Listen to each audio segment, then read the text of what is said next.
ঘোষণা করলেন শেখ হাসিনা। যখন বৈষম্য বিরোধী ছাত্র আন্দোলন সংস্কারের কথা বলছে, তখন সেনা প্রধান কি বললেন? সংস্কার, নির্বাচন এবং সেনা শাসন নিয়ে কি বললেন? আওয়ামী লীগকে অপ্রাসঙ্গিক করতে গিয়ে বৈষম্য বিরোধী ছাত্র আন্দোলন নিজেরাই কি অপ্রাসঙ্গিক হয়ে পড়ছে? তারা কি শিবিরের বি টিম হয়ে আছে, না শিবির তাদের বি টিম হয়ে আছে? জুলাই বিপ্লবের ঘোষণাপত্র প্রকাশ হলো না কেন? ছাত্র সমন্বয়কদের সফলতা এবং ব্যর্থতা। শেখ হাসিনা নববর্ষের শুভেচ্ছা জানিয়েছেন দেশবাসী। বর্তমান খুবই খারাপ অবস্থা, আইন শৃঙ্খলা পরিস্থিতি, সংখ্যালঘুদের উপর অত্যাচার, নির্যাতন এবং দ্রব্যমূল্য শেখ হাসিনাকে দেশে ফিরিয়ে আনার চেষ্টা চালিয়ে যাচ্ছে সরকার। দিল্লি ঢাকা সম্পর্ক এই ইস্যুতে আটকে থাকবে না বলে মন্তব্য করেছেন পররাষ্ট্র উপদেষ্টা মোহাম্মদ তৌহিদ হোসেন। আসসালামু আলাইকুম দর্শক, নতুন একটা সংবাদে আপনাদের আবারও স্বাগতম। দর্শক, বর্তমান বাংলাদেশের যে রাজনৈতিক অবস্থা এবং যে প্রেক্ষাপট চলছে তারই আলোকে কয়েকটি ভিডিও নিয়ে আপনাদের সামনে হাজির হয়েছি। দর্শক, ভিডিও শুরুটা দেখে হয়তো বুঝতে পেরেছেন আজকের খবরটা কতটা গুরুত্বপূর্ণ হতে চলেছে। তাই যারা ভিডিওটি অন করেছেন তারা না টেনে পুরো ভিডিওটি দেখতে থাকুন, তাহলে মূল বিষয়টি বুঝতে পারবেন। দর্শক, আর যারা এখন আমার চ্যানেলটি সাবস্ক্রাইব করেনি তারা দয়া করে চ্যানেলটি সাবস্ক্রাইব করুন। তো দর্শক, বেশি কথা আর বলবো না, চলুন ফিরে যাই আজকের নতুন খবরে, দেখি কি আছে আমাদের তাজা খবরে। চলুন। 25শে ইউনূসকে হটানোর সংকল্প হাসিনার। দেশবাসীর উদ্দেশ্যে আরো কি বললেন আওয়ামী লীগ নেত্রী? ওয়ালগুলো 2025-এ মোহাম্মদ ইউনূসের সরকারের পতন সংকল্প ঘোষণা করলেন শেখ হাসিনা। দেশবাসীকে বাংলাদেশের আওয়ামী লীগের সভাপতি শেখ হাসিনা খ্রিস্টীয় নতুন বছর 2025-এর শুভেচ্ছা জানিয়েছেন। তিনি বলেছেন, স্বাভাবিকভাবেই আমাদের প্রত্যাশা থাকবে নতুন বছরের যাত্রার মধ্যে দিয়ে বাংলাদেশ সামনের দিকে এগিয়ে যাবে। বাংলার জনগণ সুখী সমৃদ্ধি এবং শান্তিতে বসবাস করবে। কিন্তু এই প্রত্যাশার সঙ্গে প্রাপ্তির সম্ভাবনা যে ক্ষীণ, তা ক্ষীণতর হয়ে যাচ্ছে, তা আমাদের আশাহত করে। তার কথায় 2024-এর জুলাই মাসে শিক্ষার্থীদের আন্দোলনের আড়ালে দেশি বিদেশি ষড়যন্ত্রের মাধ্যমে সাংবিধানিকভাবে বৈধ সরকারকে হটানোর মধ্যে দিয়ে একটি অসাংবিধানিক, অবৈধ ও অগণতান্ত্রিক গোষ্ঠী রাষ্ট্র ক্ষমতা দখল করেছে। তারা এই অবৈধভাবে ক্ষমতা দখলের পরপরই সমগ্র রাষ্ট্রযন্ত্রের খোল নলচে বদলে ফেলে। আওয়ামী লীগের নেতৃত্বে পরিচালিত সরকারের আমলে অর্থনৈতিক ও আর্থসামাজিক ক্ষেত্রে অভূতপূর্ব উন্নয়ন অগ্রগতি বাংলাদেশ ছিল জগৎ সভায় প্রশংসিত। দেশের আইন শৃঙ্খলা পরিস্থিতি ছিল স্থিতিশীল, সাম্প্রদায়িক সম্প্রীতি ছিল। অথচ আজকে এই অবৈধ দখলদার গোষ্ঠী বাংলাদেশের অগ্রযাত্রাকে বিনষ্ট করেছে। আইন শৃঙ্খলা পরিস্থিতি একেবারে তলানিতে। খুন, ছিনতাই, রাহাজানি, ডাকাতি প্রভৃতি নিত্য নৈমিত্তিক ঘটনা। মানুষের জানমালের কোনো নিরাপত্তা নেই। সাম্প্রদায়িক সম্প্রীতি গভীর সংকটে। আওয়ামী লীগের হাজার হাজার কর্মী নেতাকে হত্যার পাশাপাশি হিন্দু, বৌদ্ধ, খ্রিস্টান সহ অন্যান্য সম্প্রদায় ও জাতি গোষ্ঠীর মানুষের উপরে নির্বিচারে আক্রমণ চালিয়ে হত্যাযজ্ঞ চালানো হয়, যা গণহত্যার শামিল। আওয়ামী লীগ সভাপতি বলেন, স্বাভাবিক নিয়মেই সময়ের কাঁটা ঘুরে ক্যালেন্ডারের পাতা উল্টে নতুন বছর এসে করা নাড়ে। সময়, সমাজ ও সভ্যতার সামনের দিকে এগিয়ে চলে। কিন্তু 2024 সালের জুলাই মাসের পর থেকে বাংলাদেশের অর্থনৈতিক অগ্রগতি থমকে দেওয়া হয়েছে। সময়ের পঞ্জিকার সামনের দিকে এগোলেও বাংলাদেশের মানুষের ভাগ্যের চাপকে পেছন দিকে নিয়ে যাওয়া হয়েছে। আর্থিক, সামাজিক সকল ক্ষেত্রে বাংলাদেশের অগ্রগতিকে থামিয়ে দেওয়া হয়েছে। এই বিরূপ পরিস্থিতিতে শক্ত মনোবল নিয়ে দাঁড়িয়ে দেশ বিরোধী অপশক্তির বিরুদ্ধে লড়াই করে আমাদের শুভ ও কল্যাণময় সময়ে প্রতিষ্ঠা করতে হবে। দেশপ্রেমিক জনগণকে ঐক্যবদ্ধ হয়ে সেই লড়াইয়ে সামিল হওয়ার আহ্বান জানাচ্ছি। এই অপশক্তিকে পরাজিত করার মধ্যে দিয়ে আগামী সময় আমাদের দেশের জনগণের এই বর্ণিল ভবিষ্যতের প্রত্যাশায় সবাইকে জানাই শুভ নববর্ষ। শেখ হাসিনা যে সংকল্প নিয়েছেন 2025-এ তিনি দেশে ফিরবেন, সেই সংকল্পের আমার মনে হয় একেবারে দৃঢ়তার সঙ্গে তিনি ব্যক্ত করেছেন এবং এমন কিছু একটা নিশ্চয়ই তার কাছে ইঙ্গিত দিয়েছে, সেই ইঙ্গিত থেকে তিনি এত দৃঢ়তার সঙ্গে বলতে পারছেন। ব্রেকিং নিউজ দর্শক বন্ধুরা, এই কি ঘোষণা দিলেন শেখ হাসিনা এবং এই কি পদক্ষেপ নিতে যাচ্ছে শেখ হাসিনা সমন্বয়কদের বিরুদ্ধে? সেটি হচ্ছে সমন্বয়কদের বিরুদ্ধে আন্তর্জাতিক আপনার মামলা হতে যাচ্ছে। কার নামে? সমন্বয়ক সার্জিস, সমন্বয়ক হাসনাত এবং সমন্বয়ক হান্নান মাসুদ এবং উপদেষ্টা নাহিদ ইসলাম আর হচ্ছে আপনার আসিফ মাহমুদ, আর এটা হচ্ছে আপনার মাস্টার মাইন্ড। হ্যাঁ, আপনার সমন্বয়কদের ভিতরে মাস্টার মাইন্ড অন্যতম। কি তার নাম? মাহফুজ। তার নামে কি মামলা হতে যাচ্ছে? আসলে সবার আগে আমাদের বাংলাদেশ সাবেক প্রধানমন্ত্রী শেখ হাসিনা একটা কল রেকর্ড শুনে আসি, তারপরে বাকি কথা বলতেছি। কয়েকদিন আগে সচিবালয়ে আগুন লাগলো। এই আগুন লাগার অর্থটা কি আপনারা কি জানেন? যে তার এক সমন্বয়ক যার উপদেষ্টা বানিয়েছে, সে একটা মিটিং করে আর তার সাথে তো দুই পক্ষের আছেই, ওই আসিফ নজরুল যে কি বলে হবে আছে জাহাঙ্গীর। আচ্ছা, এরা মিটিং করে তারা হাসান আরিফ সাহেব এনজিটির দায়িত্ব ছিল, তাকে বলে এই মন্ত্রণালয়টা ছেড়ে দিতে হবে। তাকে মন্ত্রণালয়টা তার হাত থেকে কেড়ে নেয়। এবং এরা সেই মন্ত্রণালয়ের দায়িত্ব নেয়।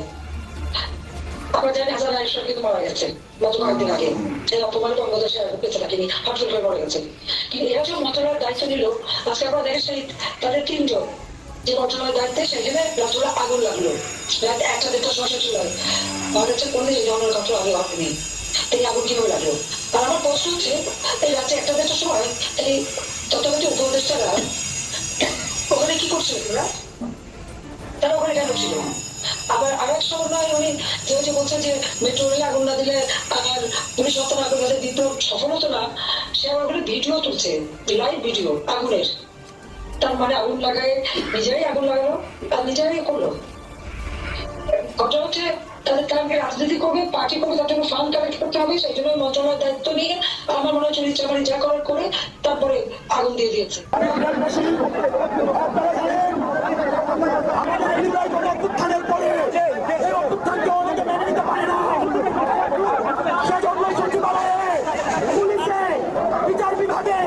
বিভিন্ন সময় আমাদের বিরুদ্ধে ষড়যন্ত্র করে।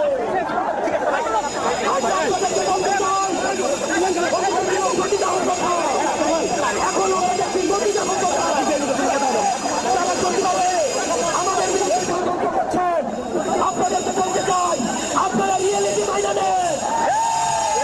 আপনাদের আম্মু আর দেশে ফিরবে না।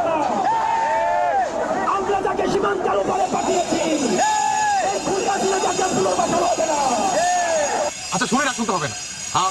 এটা হচ্ছে আপনার গতকালকের একটা কল রেকর্ড। হ্যাঁ, তো এই কল রেকর্ড আসলে অনেক লং, আপনার ম্যাক্সিমাম আপনার 1 ঘন্টার মতো। তো এটা আসলে পসিবল না 1 ঘন্টার মতো আপনাদের শোনানোর জন্য। সেখান থেকে আমি আপনাদের ছোট্ট একটা ক্লিপ আপনাদের জন্য আমি নিয়ে আসছি, যাতে আপনারা বুঝতে পারেন অন্তত দিনা শেখ হাসিনা কি আদেও ভাষণ দিছে গতকালকে। এখন আমাদের বাংলাদেশের সাবেক প্রধানমন্ত্রীর বক্তব্য হচ্ছে, সচিবালয়ে আগুন লাগিয়ে আমাদের আওয়ামী লীগ এবং আমার নাম ব্যয়েরা। সত্য কখনো কি লুকায় থাকে না। আপনাকে মনের অন্তঃস্থল থেকে ধন্যবাদ, কারণ আপনাদের জন্য বাঁশ কিংবা বাম্বু আসতেছে আমেরিকা থেকে অতি দ্রুত। আপনাদের জন্য একটা বাম্বু আসতেছে অতি দ্রুত, কারণ আপনারা শুরু থেকে এখন পর্যন্ত এবং এই পর্যন্ত এখনো চলমান আপনারা দেশটাকে তালেবান বানানোর চেষ্টা করতেছেন। আপনারা শুরু থেকেই আপনাদের যে মাস্টার মাইন্ড, যে প্ল্যান ছিল, টোটালি হচ্ছে দেশটাকে কিভাবে পুনরায় বাংলাদেশটাকে পূর্ব পাকিস্তান বানানো যায়। আপনাদের মূল কারসাজি ছিল এটি। সত্য কখনো লুকায় থাকে না। এক্স্যাক্টলি সামজিদ, এটাই রাইট যে সত্য কখনোই লুকায় থাকে না, একদিন না একদিন প্রকাশ্যে আসবেই। সেনাপ্রধান ওয়াকারুজ্জামান আজকে প্রথম আলোর সঙ্গে সাক্ষাৎকারে বেশ কিছু বিষয়ে কথা বলেছেন। সেখানে তিনি নির্বাচন নিয়ে কথা বলেছেন, সংস্কার নিয়ে কথা বলেছেন এবং সেনাবাহিনী রাজনৈতিক ব্যাপারে হস্তক্ষেপ করবে কি করবে না সেই ব্যাপারে কথা বলেছেন। নির্বাচন নিয়ে তিনি কথা বলে যে প্রসঙ্গে কথা বলেছেন, সেই প্রসঙ্গে তিনি বলেছেন যে দ্রুত নির্বাচনের কোনো বিকল্প নেই, দ্রুত নির্বাচনের তাগিদ দিয়েছেন। যখন বৈষম্যবিরোধী ছাত্র আন্দোলন শুধু সংস্কার কথা বলছে, এই সরকারও সংস্কারের কথা বলছে, তখন দ্রুত নির্বাচনের তাগিদ দিলেন সেনাপ্রধান। এবং যে প্রধান উপদেষ্টার ঘোষিত যে সময় 2025-এর শেষ অথবা 2026-এর শুরু, সেটাকে এই যৌক্তিক সময় হিসেবে তিনি আবারও উপস্থাপন করলেন। অনেকদিন আগেই কিন্তু তিনি বলেছিলেন 18 মাসের মধ্যে নির্বাচনের কথা। তার কথাই প্রধান উপদেষ্টার গত 16 ডিসেম্বরের ভাষণের মাধ্যমে মোটামুটি প্রতিফলিত হয়েছে। এবং এই সরকার যে মূলত সেনাবাহিনীর ব্যাকআপেই এই সরকার ক্ষমতাবান, এটা বলার অপেক্ষা রাখে না। গতকালকেও আমরা বৈষম্যবিরোধী ছাত্র আন্দোলনের নেতাদের মুখে শহীদ মিনারে বলতে শুনেছি বিএনপির বিরুদ্ধে, যারা নির্বাচন করে তাদের বিরুদ্ধে তাদের দেখে নেওয়ার কথা বলা হয়েছে, যারা নির্বাচনের কথা বলে তারা আওয়ামী লীগের দোসর, এমন কথাও বলার চেষ্টা করা হয়েছে। বিএনপির বিরুদ্ধে নানা রকমের বিষোদ্গার করা হয়েছে এবং নির্বাচনের বিরুদ্ধে তাদের অবস্থান বলা হয়েছে। শুধুমাত্র একদিনের ভোটের জন্য আমরা যুদ্ধ করিনি, এই কথাগুলো বারবার তাদের পক্ষ থেকে বলা হয়েছে, গতকালও বলতে শুনেছি। ঠিক সেই সময়ই সেনাপ্রধান দ্রুত নির্বাচনের তাগিদ দিলেন। অর্থাৎ সেনাপ্রধানের এই কথা অনুযায়ী যে দ্রুত নির্বাচন দিতে এই সরকার এক প্রকার বাধ্য হবে, সেটা বলার অবকাশ আর রাখে না। সেনাপ্রধান দ্রুত নির্বাচনের প্রসঙ্গ ছাড়াও সংস্কার প্রসঙ্গে তিনি বলেছেন যে গত 53 বছরে যে ভুল ভ্রান্তি যেগুলো হয়েছে সেগুলো মেনে নিয়েই বলেছেন হ্যাঁ হয়েছে, সেগুলোর সংস্কার প্রয়োজন এবং সেই সংস্কারের জন্য রাজনৈতিক দলের প্রয়োজন, রাজনৈতিক সরকারের প্রয়োজন। তিনি স্পেসিফিকভাবে রাজনৈতিক সরকারের কথা বলেছেন। অর্থাৎ এই সরকার যে অন্তর্বর্তীকালীন সরকার এত সংস্কারের কথা বলছেন, তার বিপক্ষে মোটামুটি তার কথার মাধ্যমে সেনাপ্রধানের যে অবস্থান সেটা স্পষ্ট হয়েছে। অর্থাৎ দ্রুত নির্বাচন এবং রাজনৈতিক সরকারের কাছে ক্ষমতা হস্তান্তরই যে একমাত্র সমাধান, সেই ব্যাপারটা কিন্তু তিনি পরিষ্কার করেছেন। সেনাপ্রধানের এই কথাই বিএনপি সহ বেশিরভাগ রাজনৈতিক দল যে কথা বলছে নির্বাচন এবং নির্বাচনের মাধ্যমে রাজনৈতিক সরকারের কাছে ক্ষমতা হস্তান্তর এবং সংস্কার প্রয়োজন হলে সেটা রাজনৈতিক সরকারই করবে, সেই কথা কিন্তু প্রতিফলিত হলো। এই কথা অনেকটা বর্তমান অন্তর্বর্তীকালীন সরকারের বিপক্ষে চলে গেল, বৈষম্যবিরোধী ছাত্র আন্দোলনের বিপক্ষে চলে গেল। যখন বিপক্ষে চলে গেল, তারা কি এবার সেনাপ্রধানের নামে স্লোগান দেবে কিনা সেই ব্যাপারটা সামনে বোঝা যাবে। যদি সেনাপ্রধানকে সরিয়ে দেওয়ার স্লোগান শুরু হয় বৈষম্যবিরোধী ছাত্র আন্দোলনের, তাহলেই বোঝা যাবে তাদের মাজায় জোর রয়েছে, তাদের পেছনে শক্ত খুঁটি রয়েছে। বর্তমান অন্তর্বর্তীকালীন সরকারের পেছনের খুঁটি যে সেনাবাহিনী এবং সেনাপ্রধান, সেটাকে ভুল প্রমাণ করতে হলে সেনাবাহিনী প্রধানের এই কথার প্রতিবাদ জানাতে হবে। আমার মনে হয় না সেনাবাহিনী প্রধানকে কেন্দ্র করে কোনো ধরনের প্রতিবাদ করার সাহস বর্তমান সরকারের কিংবা বৈষম্যবিরোধী ছাত্র আন্দোলনের রয়েছে। যদি সাহস থেকে থাকে তাহলে নিশ্চয়ই আমরা সেটা দেখতে পাবো যে তারা সাহস দেখাচ্ছে সেনাবাহিনী প্রধানের বিরুদ্ধে, সেনাবাহিনীর বিরুদ্ধে কথা বলতে। আর একটা গুরুত্বপূর্ণ কথা সেনাপ্রধান বলেছেন, সেটা হচ্ছে যে সেনাবাহিনী এর আগে একাধিকবার বাংলাদেশের রাষ্ট্র ক্ষমতায় এসেছে এবং 1/11-এর কথা তিনি বলেছেন। 1/11-এর প্রেক্ষাপটে যে ঘটনাগুলো ঘটেছিল সেই ঘটনাগুলো কোনোভাবেই সুখকর ছিল না। সেই কারণে সেনাবাহিনী এবং তিনি যতদিন অন্তত দায়িত্বে রয়েছেন ততদিন সেনাবাহিনী রাজনৈতিক ব্যাপারে হস্তক্ষেপ করবে না। বাংলাদেশের শাসনভার গ্রহণের যে শাসন, সেই সেনা শাসনের ব্যাপারে কোনো ধরনের হস্তক্ষেপ করবে না। অর্থাৎ সেনাবাহিনী অন্তত ওয়াকারুজ্জামানের নেতৃত্বাধীন সেনাবাহিনী সেনা শাসনের দিকে অর্থাৎ রাষ্ট্র ক্ষমতা নেয়ার দিকে তাকাবে না, সেই ব্যাপারে তারা মনোযোগ দেবে না। তিনি স্পষ্ট করেছেন সেনাবাহিনী রাষ্ট্র ক্ষমতা নেবে না। অর্থাৎ বর্তমান অন্তর্বর্তীকালীন সরকারই থাকছে।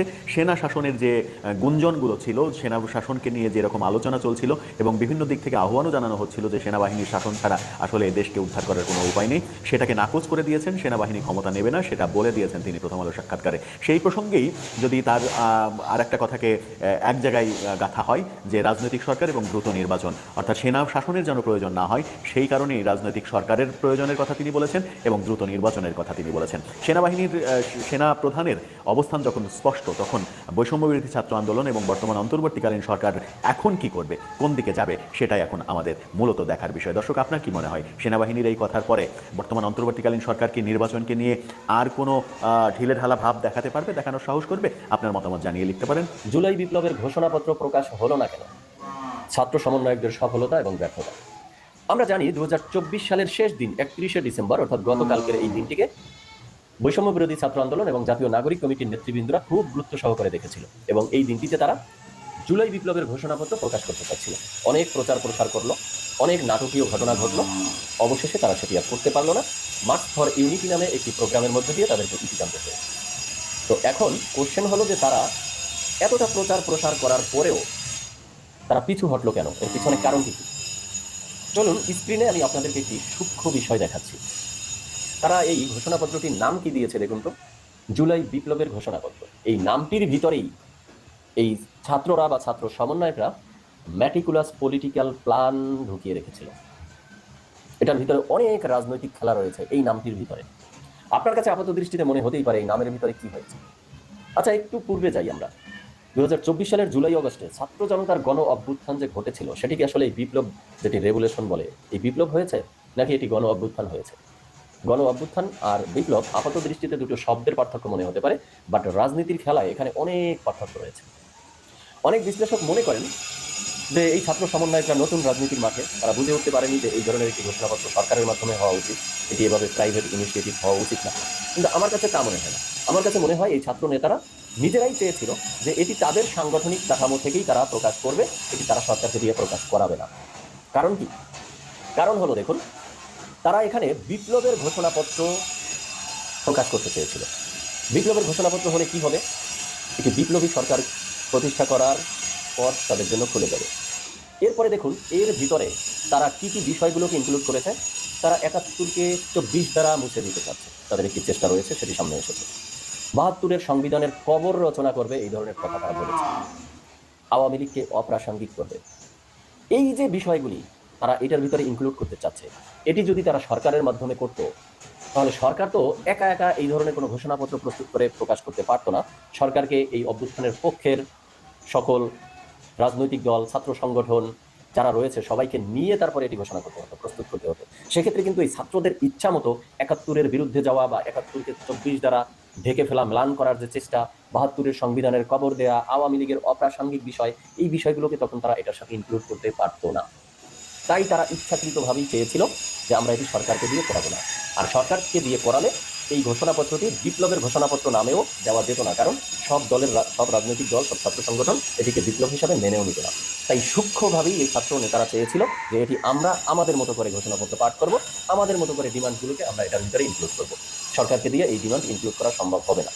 পরবর্তীতে এটি আমরা সরকারকে দ্বারা সিস্টেম করে অথরাইজ করে নেব, বা আমরা যেহেতু এটাকে বিপ্লবের ঘোষণাপত্র বলতে চাচ্ছি, ঘোষণা করব, সেক্ষেত্রে আমরা তো বলেই দিয়েছি ৭২-এর সংবিধানের কবর রচনা হবে, তার মানে নতুন সংবিধান করার মতো প্রায়োরিটি তখন আমাদের কাছে চলে আসবে, ক্ষমতা আমাদের হাতে থাকবে, তখন নতুন সংবিধানের ভিতরে আমরা এই ঘোষণাপত্রটি ইনক্লুড করে দেব।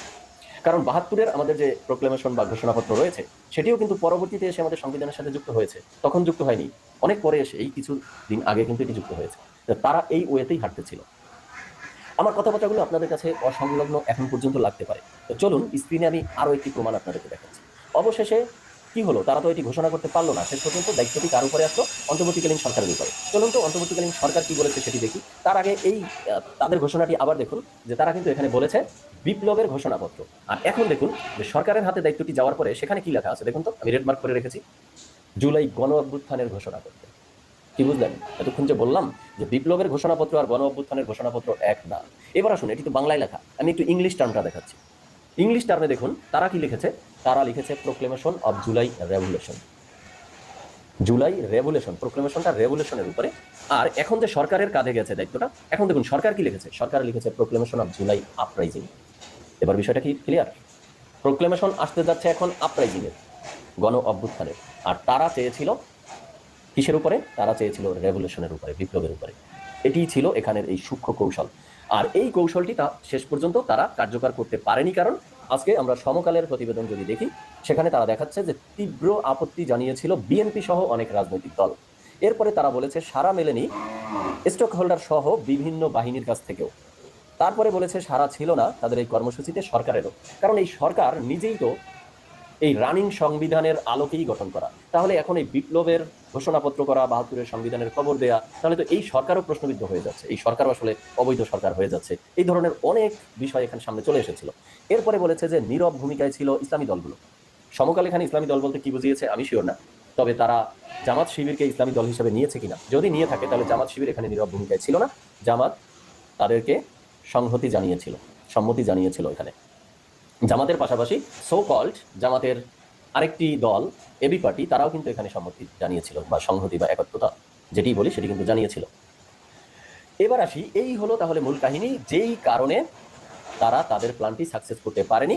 আর অবশেষে এটি জুলাই বিপ্লবের ঘোষণাপত্র আর আসতে যাচ্ছে না, এখন আসতে যাচ্ছে জুলাই অভ্যুত্থানের ঘোষণাপত্র সরকারের মাধ্যমে। এবং এখানে আরো একটি পরিবর্তন দেখুন, যে এই যে 15 জানুয়ারির মধ্যে এটি করার জন্য ছাত্ররা যে আলটিমেটাম দিয়ে দিল, সেখানে এখন দেখুন তাদের ভাষা চেঞ্জ হয়ে গেছে। হাসনাত আব্দুল্লাহ কি বলেছে স্ক্রিনে দেখুন, এখন কিন্তু বলেনি যে জুলাই বিপ্লবের ঘোষণাপত্র, এখন কিন্তু ঠিকই বলতেছে জুলাই অভ্যুত্থানের ঘোষণাপত্র 15 জানুয়ারির মধ্যে দিতে হবে। তার মানে তারা বুঝেছে যে তারা মেটিকুলাস প্ল্যান যেটি করেছিল সেই প্ল্যানটি আর থাকতেছে না, আর সরকারের মাধ্যমে এখন যেটি আসতে চাচ্ছে সেটিতে তাদের একটিও আর আসবে না। অর্থাৎ তারা যে 71-এর এগেনস্টে দাঁড়াতে চাচ্ছে, 72-এর সংবিধানের কবর দিতে চাচ্ছে, আওয়ামী লীগকে অপ্রাসঙ্গিক করতে চাচ্ছে, এর একটাও আর আসবে না। তো দর্শক, কেমন লাগলো আজকের খবরটি?